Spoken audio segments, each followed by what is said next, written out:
Where I grew up was extremely violent. It was particularly brutal. I don't think you'd necessarily want to be me. He's not a genius. He's not a scientist. He's not an engineer. He's not an innovator. He's a bullshitter. This guy is changing the world. He's a force in society that's like a cross-pollination of Thomas Edison and Tony Stark. Erratic, unstable, reckless. I am obsessed with Elon Musk, aka Electric Jesus or the Electric Messiah. I am obsessed with him because he's amazing. I never bought into the hype around Elon Musk. He always struck me as a weirdo who was more full of shit than porta potties at the end of the New York City Marathon. He's also clearly a bully, and he's also someone who really likes to get in fights. Right now it's me. It's Ben, Bezos, Gates, Zuckerberg, lots of other people. Sometimes there's some demons from childhood, but the question is whether you harness those demons or those demons harness you. And in Elon Musk's case, Go fuck yourself. the answer is both.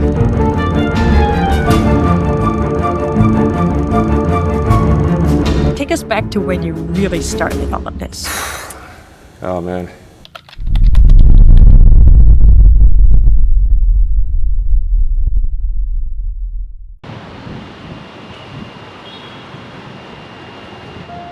He grew up in South Africa as a scrawny kid on the autism spectrum, so he had no social input-output skills. He was no friends, and he was beaten up quite often.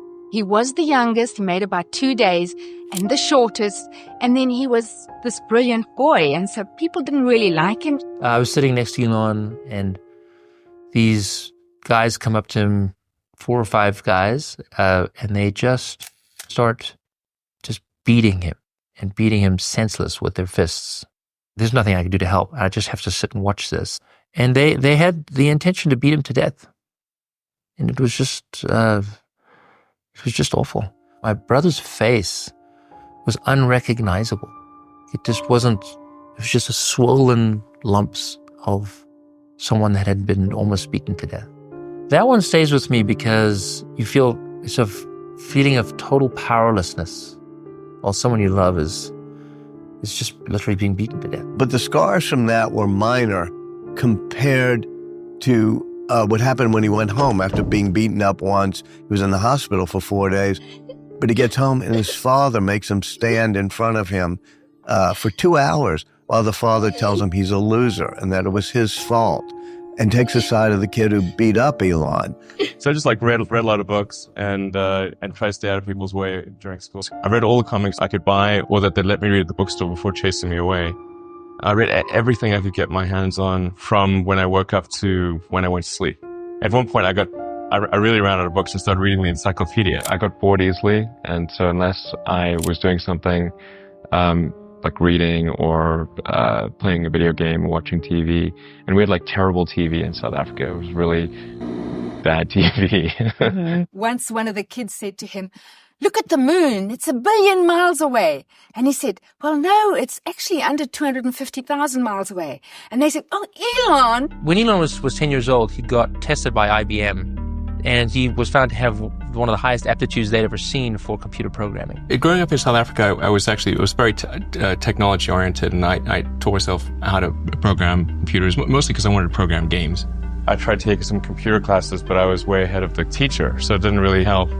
So I started programming a space game called Blastar. He ended up selling that game to a company called PC and Office Technologies for $500. He was just found everything interesting. He wanted to explore everything, knocked his teeth out because he was just falling off stuff. He just needs to be constantly, his mind just needs to be constantly fulfilled. And the problems that he takes on, therefore, need to become more and more complex over time in order to keep him interested. I didn't really know what I was going to do when I got older. People kept asking me, but then eventually I thought that the idea of inventing things would be really cool. We decided we were going to open an arcade out near our high school. We were big into video games. We figured that it was going to be a huge hit. We got a lease on a building. We got the arcade provider to deliver the equipment. And the only thing we needed to do by the end of it was get the city to approve what we were doing. But an adult had to apply for a city permit, and they hadn't told their parents what they were up to. And of course, They told us we were not going to be opening up an arcade.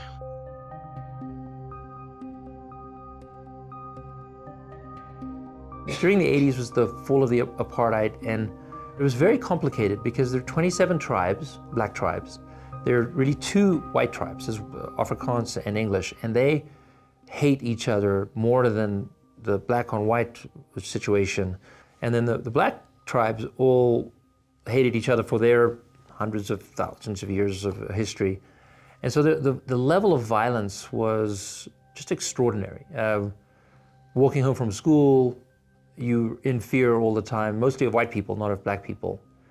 And that's just the nature of the day. And we would go to these anti-apartheid rallies and concerts. It was very much, we were part of that movement that was, it was a social movement, not just political.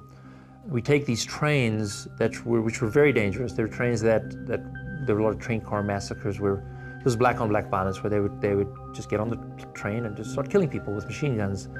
And that was just kind of part of the day. It was such a, it's messed up to think I used to live in that way and just kind of accept it. But I remember getting to this concert and the train doors open, and there's two black guys, and this one black guy takes a knife and stabs it into the side of this guy's head, like right there. And this guy just drops dead, boom. And you're on the train, you've got a whole bunch of people behind you want to get off the train, but you just got this dead guy in front of you.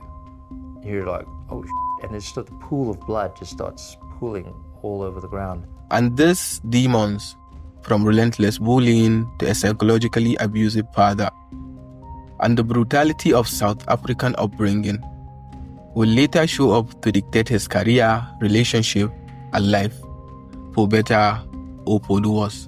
Whenever I'd read about technology and great innovation, it was coming from the United States, and so it was, that's where I wanted to be. And I tried to convince my parents to move there, and neither of them would. They were divorced. I tried my mother, I tried my father, neither would do it. And so when I was 17, as soon as I got my Canadian passport, 3 weeks later I was in Canada.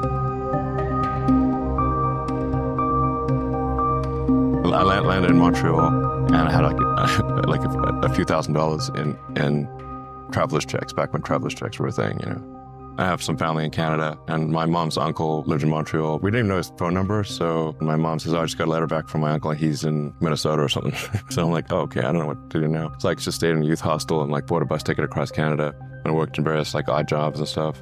Worked on my mom's cousin's farm, wheat farm in Saskatchewan for 6 weeks. That's where I had my 18th birthday, actually. I worked in the lumber mill, chainsawed logs, did various odd jobs, and then went to college in Canada for a couple of years. And then I applied to the University of Pennsylvania. Didn't think I'd be able to go because tuition's really high, but they gave me a scholarship and loans and stuff, so I was able to go there. So in my summer internships, I worked at this company called Pinnacle Research. Try to figure out how to improve the energy density of electric vehicles, if there was an advanced capacitor that could serve as an alternative to batteries. I graduated with about $100,000 in student debt. Came out to California to pursued a PhD program at Stanford for a short time. During his time at Stanford, Elon started doing some thinking. It wasn't at all clear that the internet was going to be a big commercial thing. In fact, most of the venture capitalists that I talked to hadn't even heard of the internet, which sounds bizarre. But I wanted to do something in the internet. I thought it would be a pretty huge thing. I thought it was one of those things that only came along once in a very long while. The only way to get involved with the internet that I could think of was to start a company, because there weren't a lot of companies to go and work for, apart from Netscape. I tried to get a job at Netscape, but they didn't. I'd send my resume and didn't get a response. So I was like, okay, I guess if I want to do something with the internet, I got to start my own company. And when it came time to decide, do I want to do graduate studies or do I want to start this company? And I decided to start the company. I had no money. As a graduate student, I would have received a scholarship and a stipend and so forth. In starting the company, I had nothing. I had no income source. I got a deferment at Stanford and thought I'd give it a couple of quarters. If it didn't work out, which I thought it probably wouldn't, then I'd come back. There were basically only about 6 of us. There were myself, my brother, who I convinced to come down from Canada, and a friend of my mom's.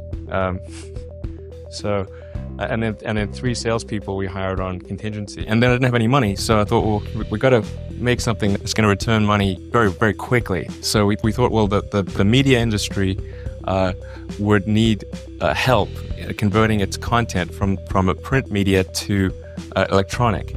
And they clearly had money. So if we could find a way to help them move their media to the internet, that would be an obvious way of generating revenue. I couldn't afford a place to stay, so we found that an office was actually cheaper than an apartment in Silicon Valley. So we got this dinky little office that had a leaky roof. It was just the nastiest place you can imagine. And you lived in it too. And I lived in it too. We actually lived in the office, and we would sleep on the floor in the evening and go shower at the YMCA the next morning. And then we would be ready to go before some of our employees would arrive, so they wouldn't think we were actually sleeping in the office. And the reason we chose this office, in addition to it being really cheap, was that there was an internet service provider on the floor below. So we were able to get really cheap internet access by drilling a hole in the floor and connecting to their server directly. I wrote something that allowed you to get maps and directions on the internet, and then something that allowed you to do online manipulation of content, kind of a really advanced blogging system. And then we started talking to small newspapers and media companies and so forth. And we started getting some interest. I mean, half the time we'd be like, what's the internet? Even in Silicon Valley. But then occasionally somebody would bite and we'd get a little bit of money from them. And that was really the basis of Zip2. A California company that provides online access to information about cities around the country. Everything from where to eat to how to get around. You imagine the possibilities, but... The company's chief engineer and founder is 27-year-old Elon Musk. Briefly had a girlfriend in that period, and in order to be with me, she had to sleep in the office. And once when my dad came to visit, I was taking him to see Elon, and we were crossing through the office park, and we saw these lanky dudes in jeans and T-shirts, and they were racing these remote-controlled contraptions around the parking lot and banging them into cars. And my dad said to me, "Oh, are these the children of the engineers?" And I said, "No, Dad, these are the engineers." We worked closely together. When he was in a good mood, he was an incredible, fun guy to be with. But I remember Elon, one time it was about 9 o'clock at night. Elon was going around the office looking to see who was sitting in their cubes. And there weren't many people sitting in their cubes. It was 9 p.m. and his face turned red. And he was just really angry that, the entire company wasn't there in the office at 9 o'clock at night. A clear example of those childhood demons at work, how they willed his relentless expectation, pushing him to demand from others around him, no matter the hour or the circumstance. So we had as investors and customers, Hearst Corporation, Knight Ridder, most of the major U.S. Print publishers. We built that up, and then we had the opportunity to sell to Compaq in early '99, and basically took that offer. It was for a little over $300 million in cash. I made, I think, about $21 or $22 million as a result of that, which was a phenomenal amount of money for me. It was obviously a financial windfall. It was super fun to go out and buy some cool toy.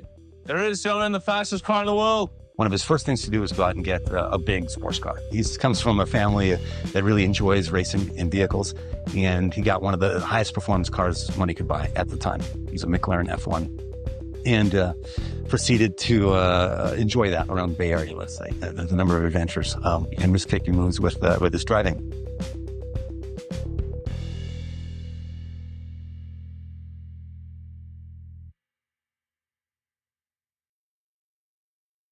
But I wanted to do something more after Zip2.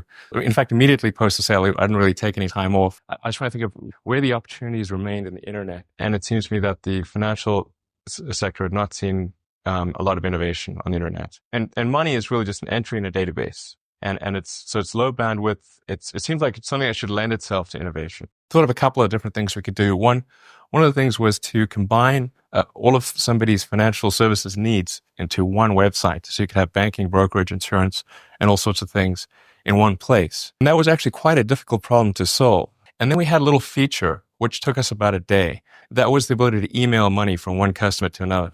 You could type in an email address or actually any unique identifier and transfer funds from one account holder to another. And if you try to transfer money to somebody who didn't have an account in the system, it would then forward an email to them saying, hey, why don't you sign up and open an account? And whenever we demonstrate these two sets of features, we'd say, well, this is a feature that took us a lot of effort to do. And look how you can see your bank statement and your mutual funds and your insurance and all that. It's all on one page, and look how convenient that is. And people go, well, ho-hum. And then we'd say, and by the way, we have this feature where you can enter somebody's email address and transfers funds. And they go, wow. At the time, transactions were very slow. People would have to mail checks to each other. So it could take weeks just to complete a single transaction. So we focused the company's business on email payments. The company is called X.com. And then there was another company called Confinity, which had actually also started out from a different area. They started out with Palm Pilot cryptography, and then they had as a demo application the ability to beam token payments from one Palm Pilot to another via the infrared port. And then they had a website which was called PayPal, where you would reconcile the beamed payments.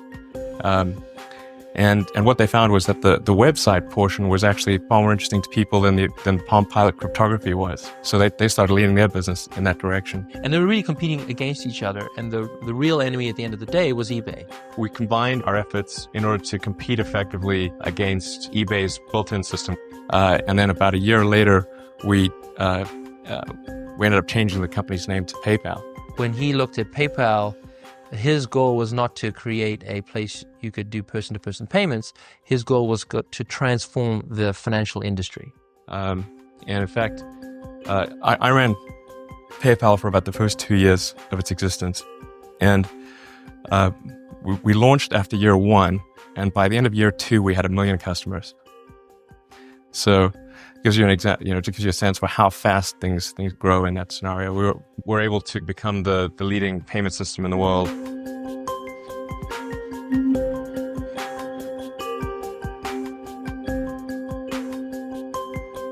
And then there was this massive coup.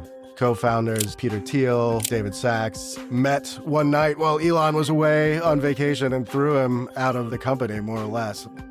But Elon remained a majority shareholder. In February last year, PayPal went public, and I think we were the only internet company to go public in the first part of last year. It went off reasonably well, although I think we had more SEC rewrites than any company I can imagine.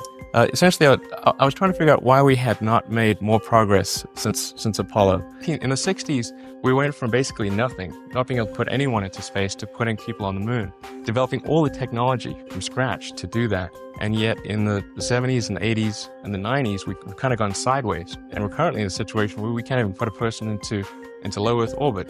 And that doesn't really gel with all of the other technology sectors out there. Just about every sector of technology has improved. Why has this not improved?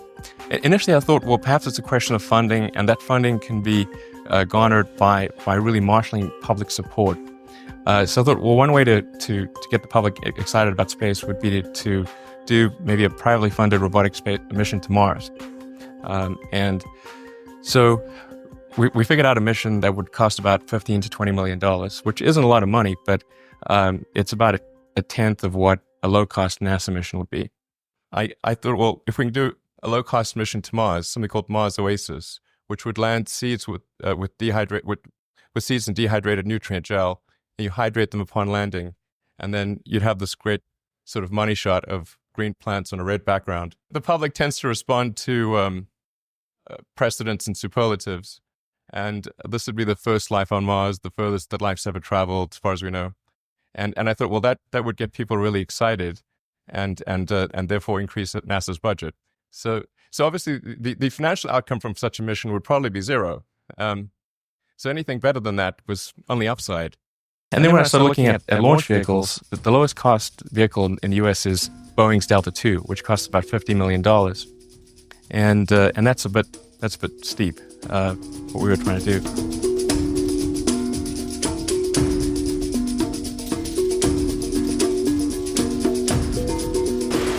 So I actually went to Russia 3 times to look at buying a refurbished ICBM because that was the best deal. And I can tell you it was very weird going to the Russian rocket forces and saying, I'd like to buy 2 of your biggest rockets, but you can keep the nuke.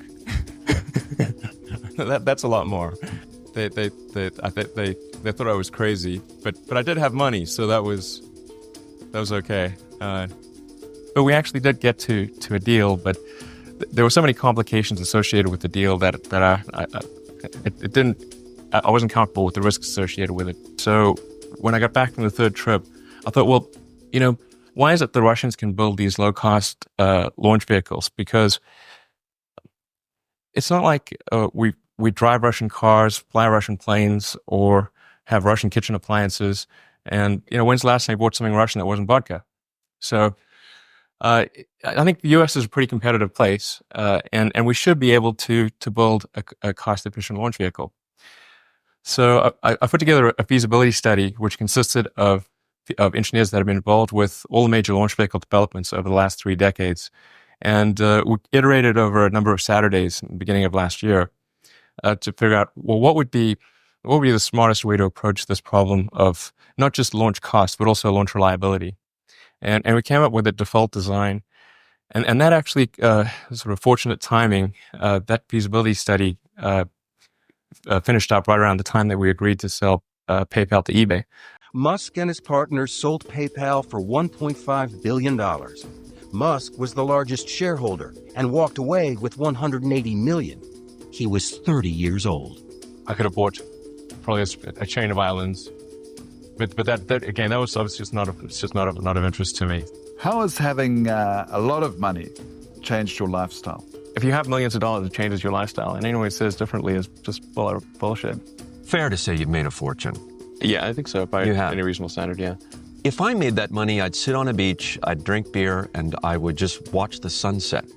Kind of like a Corona beer commercial. Have you ever thought about that as a career option? I find that really pretty boring. So that would be torture. If I had to do that every day, that would really be pretty awful for me. Because certainly with Elon Musk, he's almost always trying to recreate the drama, the turmoil of his childhood in apartheid South Africa, seeing people killed and having an psychologically abusive father. He enjoys and thrives on intensive environments. So we have to find those type of environments to latch onto. I started debating between either solar, electric car, or space. I thought space was like the least likely to attract entrepreneurs. Like nobody is going to be crazy enough to do space, so I better do space. I had so many people try to talk me out of starting a ride company. It was crazy. What did they tell you? One good friend of mine collected a whole series of videos of rockets blowing up and made me watch those. His critics warned that he would join a long list of billionaires who've tried and failed. The space industry has its movers and shakers, rich nations funding government space programs like NASA, and then in the private game, gifted billionaires who are revolutionizing the industry. It all spells big money and big business. So we embarked upon that journey to create SpaceX in 2002.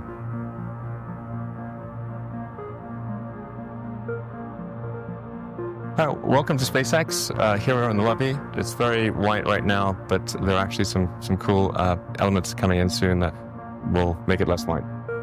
SpaceX is the new kid on the block from PayPal billionaire Elon Musk. His company set out with a lofty mission to colonize Mars. We want to talk a little bit about SpaceX. You're making it economical for a lot of us people who want to travel to space, hopefully one day. Can you shed some more light on it? Sure. Very good question. So the reason I started SpaceX was because the cost and reliability of getting to orbit and beyond is not really improved since the 60s. In fact, it's gotten worse. And if you look at the trajectory over time, it's not an improving trajectory. If you were to extrapolate to the future, you would basically be able to afford no launches at some point, because it actually was getting more and more expensive. So I started SpaceX to really reverse that trend and make it affordable to get to orbit and beyond. The great breakthrough that we're hoping to achieve is to build the first fully reusable rocket. And that's never been achieved in rocketry before. And that would be one of the great historic milestones if we're able to do that. And that's really what will allow the cost of space travel to become much, much less than it is right now. Because you can imagine if this was air travel or really any mode of transport, if you could only use it once, then people would not use that mode of transportation if you could, because like a 747 costs hundreds of millions of dollars, and yet you can buy a round-trip ticket from LA to London for $500. And that's because that plane can be used tens of thousands of times. And so the capital cost of the plane is a small component of your ticket cost. If a 747 could only make one flight, then suddenly you'd have hundreds of millions of dollars of capital that has to be paid for by the passengers, and that would make it completely unaffordable. And that's the situation in rocketry today. Unless SpaceX is successful, there will be no American manned space capability. So there'll just be the Russians who are charging us right now. That you see this is really awful. The Russians are charging us over $70 million per seat to go after the shuttle retires. I mean, they got us over a barrel and they're doing us hard. I mean, it's really rough. I mean, we'll spend $500 million per year on the Russians just buying tickets for 6 or 7 astronauts to go to the space station per year. The end of NASA's shuttle program left the world with only one way to get to the International Space Station: Russia. We're forced to pay over $70 million per seat to the Russians just to go to the space station. It's just kind of embarrassing that the United States has to thumb rise from the Russians. But if we're ready in time, and I think we can be, then that won't happen. Our cost per person, even with assuming no reusability, assuming that every bit of it is expended and no refurbishment or reusability, is about $15 million per person. And it's US, and the jobs are here and all that sort of stuff. This morning, SpaceX came along and said, we foresee a launch costing $15 million. I think it was Tom Choi said, at $15 million, every operator would change their game plan completely. Every supplier would change their game plan completely. We wouldn't be building satellites exactly as we are today. So a lot of these questions, I think, it might be interesting to go on that and say, where do you see your companies if you're going to compete with a $15 million launch program? So Richard, where do you see your company competing with a $15 million launch? Am I connected? Yes. Yes. So today, SpaceX hasn't launched into the geostationary orbit yet, but they're doing very well, and their progress is going forward amazingly well. What I'm discovering in the market, though, is that SpaceX primarily seems to be selling a dream, which is good. We should all dream. I think the $5 million launch or $15 million is a bit of the dream. Personally, I think reusability is a dream. And I think recently I was at a session where I was told that there's no recovery plan because they're not going to have any failures. So I think that's a part of a dream. So at the moment, I feel that we're looking, and you're presenting to me, how am I going to respond to a dream? And my answer to respond to a dream is, first of all, you don't wake people up.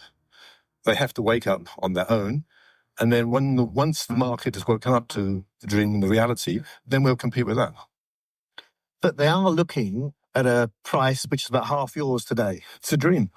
Well, all right. You are not alone in this ambition to explore space. Absolutely. As an entrepreneur. There's quite a bit of competition out there. There's Jeff Bezos with Blue Origin. There's Richard Branson with his Virgin Galactic. Right. And I'm not talking about NASA either. Yeah. Who is your competition? We have no serious competition. So you're not particularly worried? The things that worry me are we going to make a mistake? Our own foolishness, our own errors can hurt us. An incredible vision and brave plans, but were they going to fly? A tremendous amount was resting on the first launch of Falcon 1. Some of your critics said that you didn't understand the whole space business. You didn't understand the terms and the dangers. What do you think they're saying now? From these sort of independent observers out there, they're pretty jaded because they've seen a lot of companies come and try to do this. No one's been successful, so why should we be any different? And we have to, prove that we're going to be different. Enough yapping. Now it's time for Elon and SpaceX to get to work and build their first rocket, Falcon 1, so that they can reach orbit. I think that no any other private company has ever done and proved everyone wrong.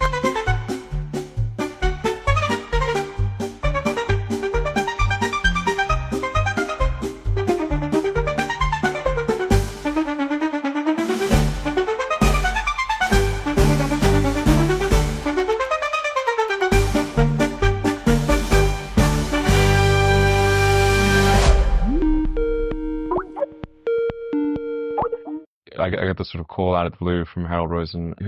He's a famous guy in space and electric cars. I had lunch with J.B. Straubel and Harold Rosen. It was at this like fish restaurant in El Segundo. Harold Rosen had been involved in space and electric vehicles, and JV had just graduated from college and was working with him. And at the lunch, we're just talking about a bunch of things in general. And I mentioned that I had originally come out to California to work on electric vehicle technologies, and then Harold mentioned, told me a bit about his past with Rosen Motors, because Harold had done something called Rosen Motors, which was like an attempted EV startup.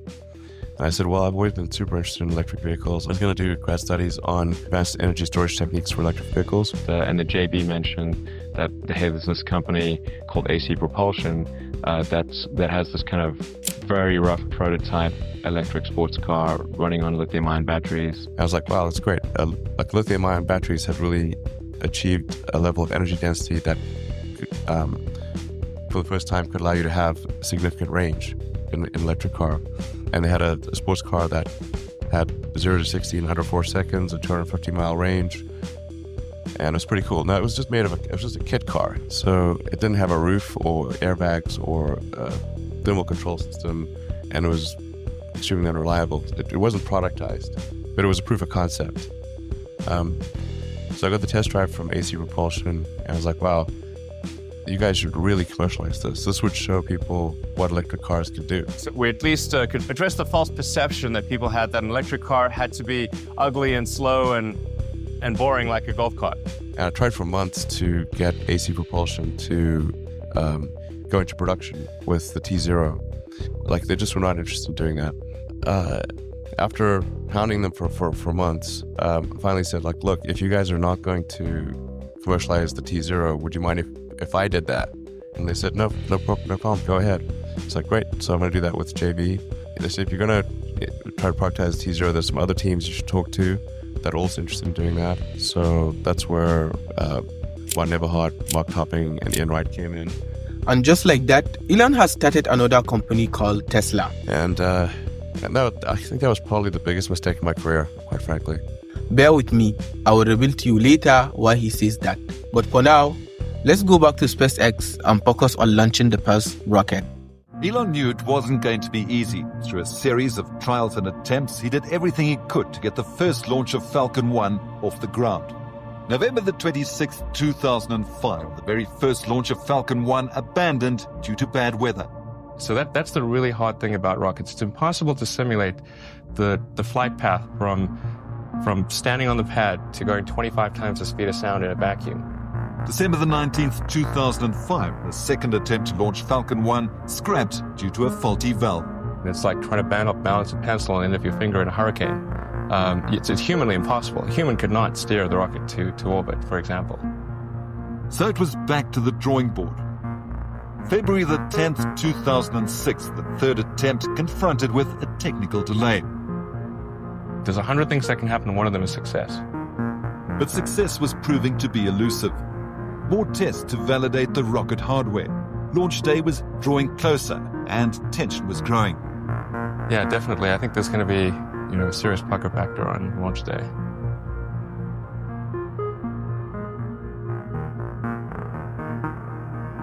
2, 1, 0, +1, +2, +3, +4, +5, +6, +7, +8, +9, +10. We have liftoff confirmed. Copy.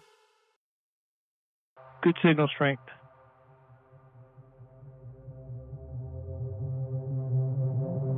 This is the RT on the countdown now. Falcon 1 is airborne at this time.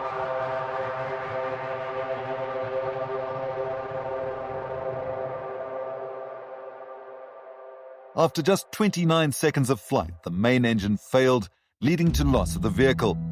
The first launch of Falcon 1 was a failure. I was picking up bits of rocket near the launch site. It was a bit sad. Elon put the blame on the technician and an engineer named Jeremy. He told the media that they were the ones that didn't do their part right. Well, it ends up, it wasn't really their fault. It was, if anybody, it was my fault for choosing aluminum B-nuts. Elon wouldn't retract it in the press, and that didn't sit well with Jeremy. I went and talked with Elon about that, and Elon said, there's no going back. We're just moving forward.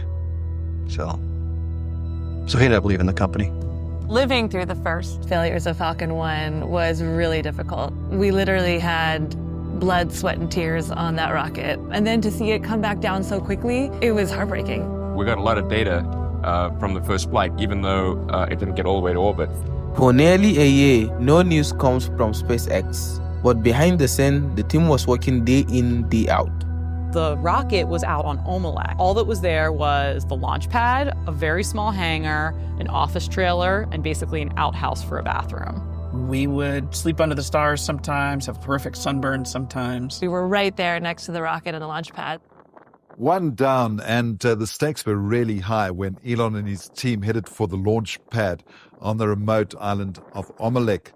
Was the second test launch of Falcon 1 going to leave Elon a hero of private commercial spaceflight, or was he going to be the laughing stock of his well-heeled competitors? 5, First stage engine sequence initiated. 3, 2, 1. D-Day, the 20th of March this year, and finally liftoff for Elon and SpaceX. We have liftoff. Have liftoff.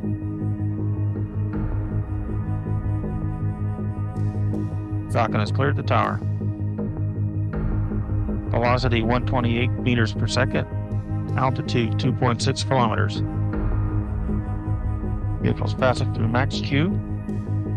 Velocity 450 meters per second. Altitude 30. The first stage succeeded in going through the Earth's atmosphere and into vacuum. The second stage achieved rocket separation and then finally deployment. Stage is unseparated.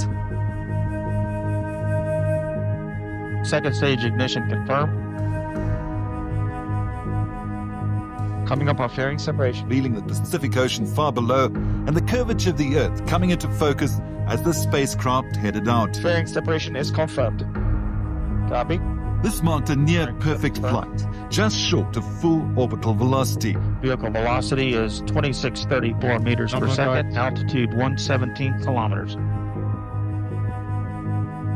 Blade 2 was disappointing because we made it almost all the way to orbit. We basically started spinning out of control once the vehicle was in space. The second flight actually did make it to space, but not to orbit. Now, you got to an altitude of what, about 200 miles? About 300 kilometers, actually, which is only, it's less than 100 kilometers below the International Space Station. With this speed, SpaceX has convinced key stakeholders that they have what it takes. The vehicle has basically proven itself. That's our view, and that's also the view of our customers, which is critical. All of our customers are very excited by the results of the test launch. And ultimately, this is all about business. Elon has put a lot of his own money on the line to follow his space dreams, but he now has serious backers, like the United States Air Force. NASA also presented SpaceX with a contract worth $278 million aimed at trips to the International Space Station. In only a few days since the launch, we've had 4 requests for proposal for additional missions. Do you think people like Boeing and Ariane Space are getting worried? Yeah, I think Boeing and Ariane are to some degree concerned about SpaceX because I think that they would have a great deal of difficulty competing with us on price. Are there other contenders that can still beat you to the finish line here? I'm not really worried about any of the competitors. We're either going to do it, or if we fail, it'll be our fault. And the reason we started with a small launch vehicle is to be able to survive a problem on launch. My investment into the overall development program has been closer to $100 million. So it's pretty good leverage. I budgeted for 3 flights. I had the money from PayPal. I had like about 180 million from PayPal. And I thought, I'll allocate half of that to SpaceX and Tesla and Solar City. And that should be fine. I'll have 90 million, like just lots. Brilliant. Everything is going according to plan, and everyone at SpaceX is optimistic that this launch will make it all the way to orbit, since the last one has made it to space.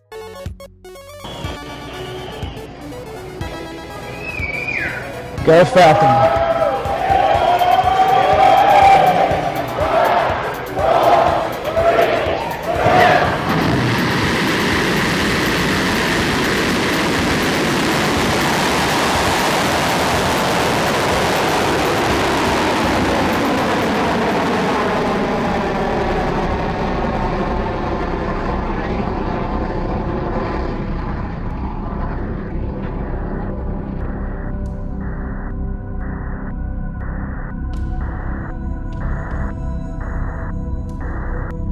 We are hearing from the Launch Control Center that there has been an anomaly on the vehicle. Rockets are just extremely difficult. Flight 3, we didn't get all the way to orbit. Musk burned through the $100 million he had sunk into SpaceX. Now he was on his way back to the drawing board. Flight 3 was just so sad. To basically go through stage separation and then have the stages come back and recontact, that one hurt the most. We were essentially out of money at that time. We had the 3 failures. On fumes at that point, we had virtually no money. 3 days after the failure, he announced first that he knew what was wrong. And we actually were just barely able to scrape together enough parts and money to do the 4th launch. Luckily, we had another kind of spare vehicle ready to go. We pushed super hard to get that vehicle ready. We rented a C-17 to fly the first stage and second stage over to Kwajalein instead of taking the 3 weeks on the barge. When we were landing, we heard a loud pop. We looked back and saw that the first stage tanks had sunken in. I think we thought for sure we were done. I think we thought that was the end of SpaceX. So it was just like, nope, we're gonna fix it and we're gonna make this happen. We still felt like the underdogs. We still had everything to prove. And the 4th launch was gonna happen in a matter of months, which in the rocket industry was a crazy announcement. We were able to solve the problems, and then just as we'd solved those problems, we ran smack into the worst economic recession since the Great Depression. It's been one of the darkest days on Wall Street in recent memory. Stock markets falling the most since 9/11, the Dow off more than 500 points. This is what financial Armageddon looks like. I certainly did not anticipate that we would have the worst economic climate since the Great Depression, and one which was disproportionately bad for cars. I mean, General Motors went bankrupt. Tesla was on the verge of financial disaster. We had maybe about a week's worth of cash in the bank. The rocket company is not going well. You've had 3 failures.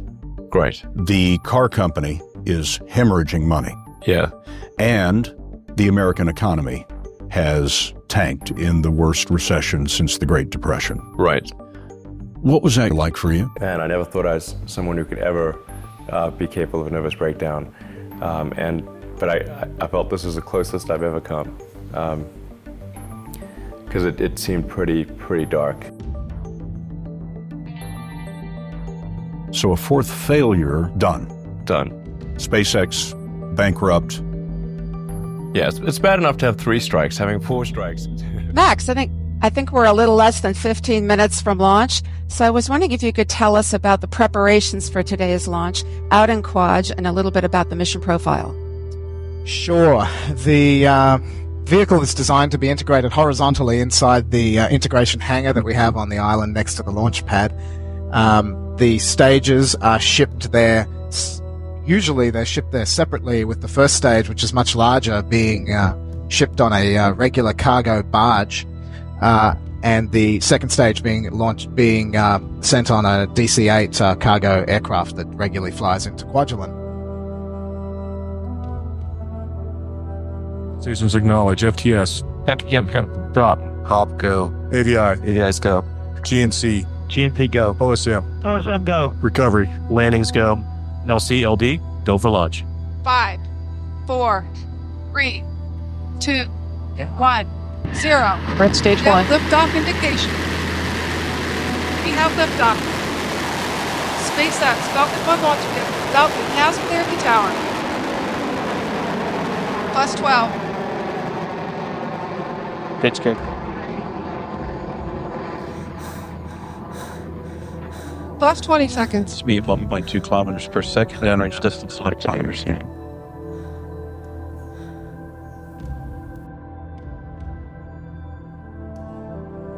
Plus 30 seconds. Reducing alpha. First stage propulsion is nominal. New stage separation. Second stage tank pressure. We've entered inertial guidance. Second stage tank stable. Miko. Stage separation confirmed.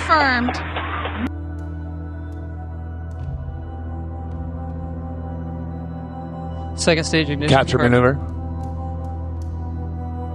Nozzle stiffening ring jettison. We've captured.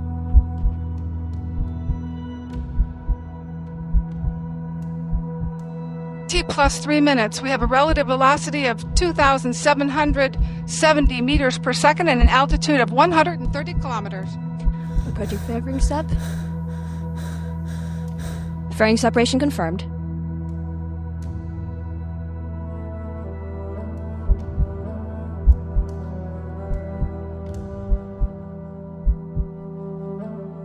Second stage propulsion performance is nominal.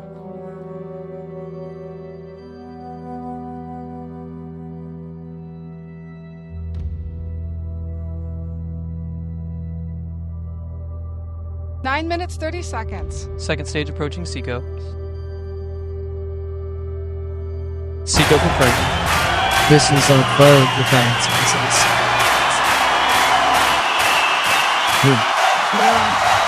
Holy smokes, man.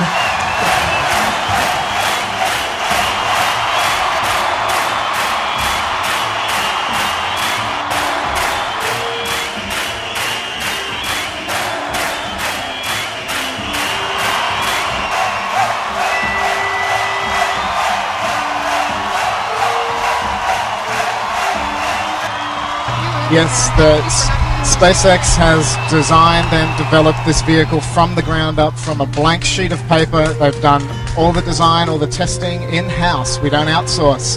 And we have achieved this with a company that is only now 500 people, and it has all occurred in under 6 years.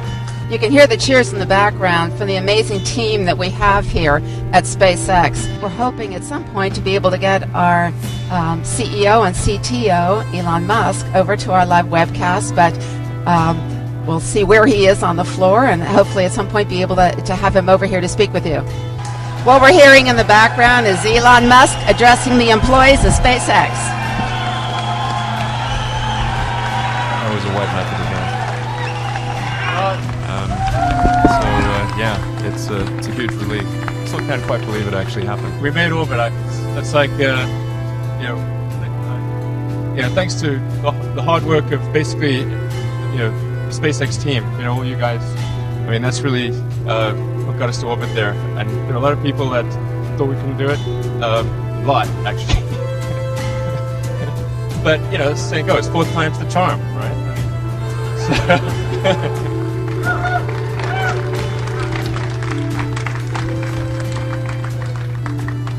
So, I mean, this really means a lot to SpaceX. Obviously, getting to orbit, that's just a huge milestone. There's only a handful of countries on Earth that have done it. It's normally a country thing, not a company thing. So it's just an amazing achievement. My mind's kind of frazzled, so it's kind of hard for me to say anything. But, definitely, this is one of the greatest days of my life, and I think probably for most people here. We've shown people we can do it, and this is just the first step in many. Fourth launch hadn't worked, that would have been it. We would have not had the resources to mount a 5th. You couldn't have gone out at that point. Yes, death would have been, I think, inevitable because we did not have the resources to mount a 5th launch. This is a tricky business. It's tricky. I wish it wasn't so hard. Unfortunately for Elon, his troubles are far from over. Although Falcon 1 has reached orbit, but he still needs money to keep both the companies running, or all this effort could go to waste. Like any founder, he tried to raise money. Musk was in the fight of his life. We had maybe about a week's worth of cash in the bank, or less, and there was just very little time left in the year to resolve these things. There were like 2 or 3 business days left in the year. When we'd call people and say, hey, would you like to invest? They'd be angry that we just called. It's like, it's not only no, and various expletives. In the middle of all this chaos, a very popular car TV show featured Tesla. Good, right? No. I got disgusted when I found out what they did with your car, when they tried to pretend that the car broke down just to make an entertaining program where they had a laugh at the folly of this thing dying on them, but it didn't really die on them. Yeah, that was messed up. Engineers goes, delivers the car, and then he sees a script on the table. It's like, how'd you write the script? We only just gave you the car. And in the script, the car breaks down. And if it's messed up. Yeah. It was crazy. That's crazy. It was crazy because they basically sabotaged the company. I mean, that had to cost you guys a shitload of money because a lot of people watch that show, and car enthusiasts like myself. The reason it costs over $100,000 right now is because the technology is new and it's still at small scale of production. That's madness. Our goal is to get to cars that everyone can afford as soon as possible. Obviously, Jeremy Clarkson's hilarious. There's information. It's funny. Yeah. But you would imagine that they could do that without lying about the actual performance of the car. Crazy. For anybody who experienced it, I knew very little about electric cars. And I remember watching that going, oh, that sucks. It broke down. Yeah. Yeah. Whenever somebody buys the Tesla Roadster, even though it's a $100,000, $109,000 sports car, and it's kind of a fancy sports car, every penny that Tesla makes goes into development of lower cost mass market vehicles. So the company doesn't issue any dividends, nor will it ever. My salary is minimum wage. Tesla Motors is to help accelerate the advent of the electric vehicle. This is just the religion of electric vehicles. And like Jonestown, that religion will come to an end. Since no one wants to invest and people really hate electric cars, Elon has to make a very hard personal decision. The most difficult choices I have ever faced in life was in 2008. I think I had maybe $30 million left, or $30 or $40 million left in 2008. I had two choices. I could put it all into one company, and then the other company would definitely die, or split it between the two companies. But if I split it between two companies, then both might die. When you put your blood, sweat, and tears into creating something, or building something, it's like a child. And so it's like, which one am I going to let one starve to death? I couldn't bring myself to do it, so I split the money between the two. The company is really teetering on the brink of failure. And there's this board meeting late in 2008 where they're discussing what's going to happen.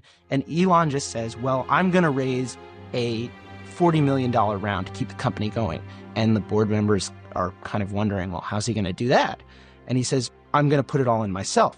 And that incredible braggadocio confidence catalyzed a change in people's opinion. And we and everyone else around the table was like, oh my gosh, we want to be part of this. We want to get as much of this investment as we can. There's nothing quite like spending your last remaining dollar on a project you believe in.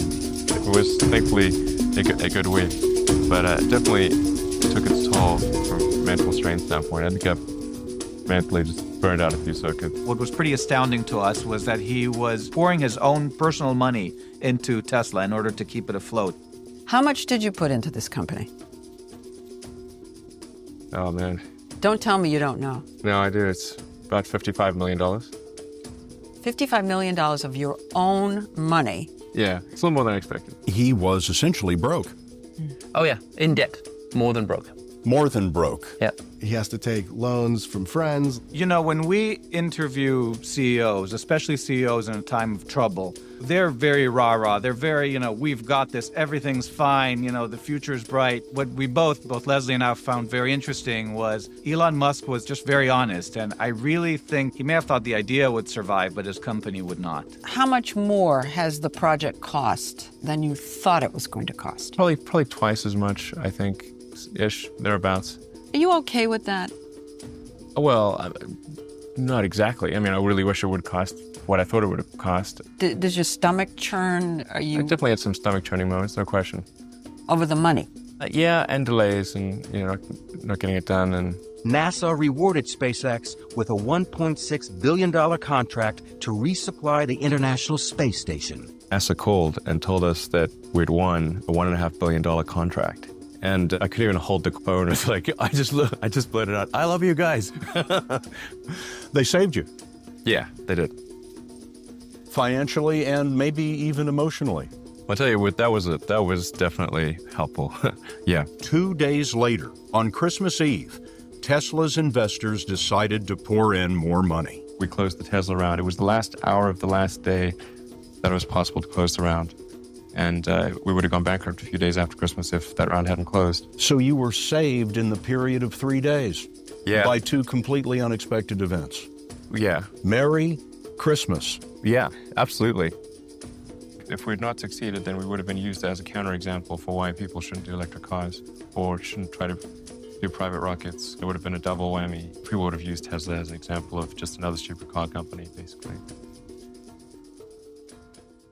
Things that would come out of his mouth and words that he would say to people that under any amount of stress were not okay. He was more erratic. I can count 3 times that he got really upset with me. And the last time he was yelling at me about a mistake that someone on my team made. And he was really angry. And there was a disconnect. I wasn't seeing Elon. I was seeing this person being overtaken by this anger.